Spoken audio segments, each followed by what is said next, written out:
लगातार चुनाव को लेकर अपडेट आपको दे रहे। इसी कड़ी में आज हमारी टीम पहुंची है सोनीपत के वार्ड नंबर 14 पे, जहां पर देखिए जो प्रत्याशी है किरण चांदना जिस वक्त हमारे साथ मौजूद है। उनके हस्बैंड राजेंद्र चांदना जी, जो लगभग इनकी बात करें तो 3 बार निर्दलीय चुनाव इन्होंने यहाँ से लड़ा है और तीनों बार विजयी जो है रहे हैं और बीजेपी पार्टी में लगभग 25 सालों से हैं और एक बढ़िया नेता और कार्यकर्ता जो है रहे हैं। सर, आप दोनों का बहुत बहुत स्वागत है। मैं भी आपका बहुत स्वागत करता हूं और आपके चैनल के माध्यम से आपके सभी दर्शकों को जय श्री राम बोलता हूं और नमस्कार करता हूं।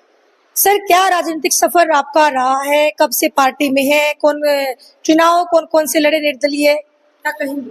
मैं मैडम 87 में से बीजेपी में था। सन 2000 में टिकट न मिलने से मैं नाराज होके निर्दलीय लड़ा था और मैं 3 बार निर्दलीय चुनाव लड़ा हूं और तीनों बार मुझे भगवान ने विजयी बनाया है और यहाँ की जनता इतना प्रेम करती है। इन्होंने मेरा पूरा सहयोग किया है और हमने भी जनता की खूब सेवा की है।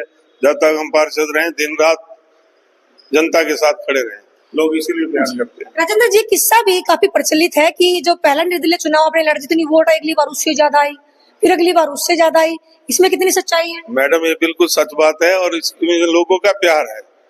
तो जो मेरे खिलाफ पहला चुनाव लड़ा था, दूसरी बार वो मेरे साथ खड़ा था। अच्छा। जो दूसरी बार लड़ा वो तीसरी बार मेरे साथ खड़ा था। तो अब जो कांग्रेस से मेरे वो संजय भाई जी हैं, मेरे पड़ोसी भी हैं, पहले वो लड़ना चाह रहे थे तो अब उन्होंने भी कहा है कि हम एक गली में से 2 आदमी चुनाव नहीं लड़ेंगे। तो मैं उनका भी धन्यवादी हूँ, तो सारी जनता का धन्यवादी हूँ। जनता का इतना प्यार मिलता है तो इसलिए भारी मतों से हम जीतते हैं। आगे भी जनता से ये वादा करते हैं कि हर सुख दुख में उनके साथ खड़े रहेंगे, उनके सेवा पहले जैसे किया वैसे करते रहेंगे। अब की बार बात करें तो काफी उम्मीदवार दौड़ में थे हर एक वार्ड में से बीजेपी पार्टी में। क्या राजेंद्र चांदना जी को कहीं उम्मीद थी कि किरण चांदना जी का नंबर आएगा, इनको प्रत्याशी बनाकर मैदान में उतारा जाएगा?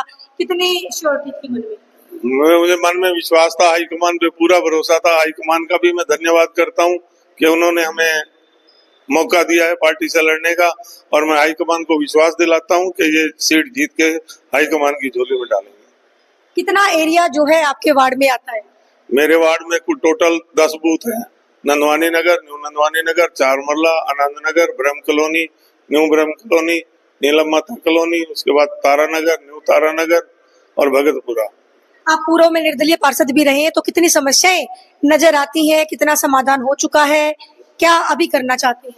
मैं जैसे डोर टू डोर सर्वे कर रहा हूँ, जो भी काम बाकी मुझे नजर आते हैं, लोग बताते हैं, उनको सबको नोटिस कर रहा हूँ और अपनी डायरी में लिख रहा हूँ। जैसे ही मैं जीत के आऊंगा सब वादे पूरे करूंगा। सारे सोनीपत में जितने वार्ड हैं सबसे अलग आदर्श वार्ड बनाऊंगा अपने वार्ड को। पहले तो निर्दलीय चुनाव आप लड़े थे, जब इतने वोटों से आप जीते हैं, अब तो कमल का सिंबल, कमल का फूल आपके साथ है, आपके पास है, तो अब जीत को लेकर कितना निश्चिंत है आप? जनता पे पूरा भरोसा है जी, भगवान का आशीर्वाद है और पार्टी हाईकमान का भी पूरा समर्थन है, साथ है। तो लोगों से यही अपील करता हूँ कि श्री राजीव जैन जी हमारे मेयर के प्रत्याशी हैं, तो दोनों 2-2 वोट लोगों को देने हैं। तो दोनों जगह जो है कमल के बटन का निशान दबाकर, कमल का बटन दबाकर दोनों को विजयी बनाएं, ताकि ऊपर भी सरकार हमारी है और सेंटर में भी सरकार हमारी है, तो पूरा विकास हो सके मोहल्ले का और मेरे वार्ड का, यही इच्छा है जी। कांग्रेस के प्रत्याशी भी मैदान में होंगे, कुछ डर कुछ है मन में कहीं? कांग्रेस की जो प्रत्याशी हैं वो भी हमारे वार्ड की हैं, हमारे वार्ड की बच्ची हैं और अभी वो पहली बार चुनाव लड़ रही हैं, इतनी अनुभवी नहीं है। तो मैं तो ये कह सकता हूँ कि भगवान उनको राजनीति में आगे ले जाए, बहुत आगे ले जाए हैं। तो अगर उनका शौक है तो भगवान शौक पूरा करे। मैं मैंने किसी आज तक स्टेज से बुराई नहीं की है, उस बच्ची की भी नहीं करता। तो भगवान उसको भी, जो उसके भाग्य में उसको मिलेगा, जो मेरे भाग्य में मुझे मिलेगा। मैं विजयी होने का तो आशीर्वाद उसको नहीं दे सकता क्योंकि मैं उसका प्रतिद्वंदी हूँ, तो लेकिन आशीर्वाद जरूर दे सकता हूँ कि भगवान उसको भी आगे बढ़ाए, कहीं किसी और फील्ड में या राजनीति में जहाँ वो जाना चाहती हैं, लेकिन अभी वो उनको समय लगेगा। बस बहुत इतना। बढ़िया, बहुत बढ़िया बोलते हैं सर, आप बहुत बढ़िया बोलते हैं वाकई में। अच्छा देखिए, जब पर बीजेपी पार्टी की बात करें, आप लोगों में काफी एकता नजर आती है, एकजुटता नजर आती है। आपके शीर्ष नेता कहें या फिर आपके कार्यकर्ता कहें या फिर टिकटार्थी कहें, जिनको टिकट नहीं मिली वो भी कंधे से कंधा मिलाकर खड़े हैं आप लोगों के साथ। दूसरी तरफ कांग्रेस पार्टी की बात करें, हमें जैसे उन्होंने आजाद उम्मीदवार तो लड़ ही रहे हैं, ठीक है, लेकिन अपशब्द भी बोले जा रहे हैं जो उनके कांग्रेस प्रत्याशी जो मेयर है उनके बारे में भी।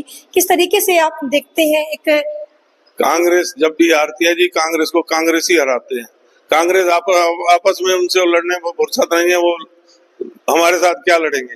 पहले वो अपने से लड़ लें, वहां से फारिग हो जाएं, फिर वो चुनाव मैदान में उनको कूदना चाहिए। अब इस तरह से तो आप देख ही रहे हैं कांग्रेस का क्या हाल है। एक तो कभी सरेंडर कर देते हैं, कभी कहते हैं जी नहीं हम चुनाव लड़ेंगे, हम एकजुट हैं। और जो आप कह रहे हो गाली गलौच वाली बात, वो मैं नहीं बोल सकता इस तरह की बातें। वो सबको पता है, आप लोग पत्रकार हैं, सब जगह घूमते हैं, तो बाकी आप सबको जानते ही हैं। कांग्रेस इस टाइम हाशिए पे है। कांग्रेस का कोई अस्तित्व हरियाणा में नहीं है, और इस चुनाव के बाद कोई कांग्रेस की टिकट पकड़ने वाला हरियाणा में नहीं बचेगा।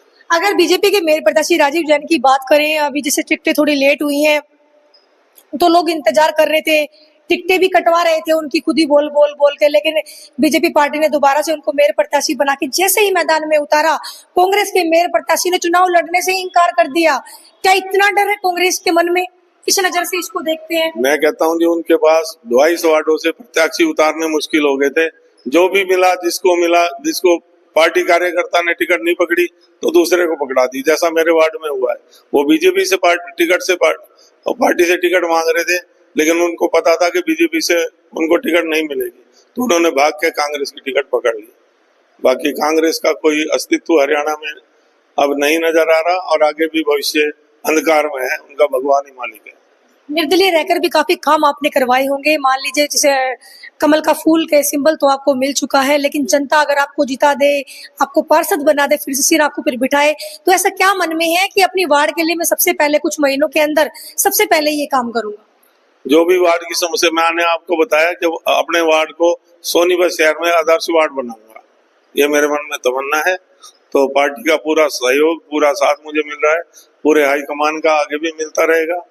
तो मेरे यहाँ कल हमारे जो प्रभारी हैं, कैबिनेट मंत्री श्री कृष्णलाल पवार जी, वो भी आए थे, वो भी आशीर्वाद दे के गए हैं, और उन्होंने पूरे समर्थन का, पूरे जो मुझे चाहिए सहयोग, उसके लिए पूरी टीम लगा दी है मेरे साथ।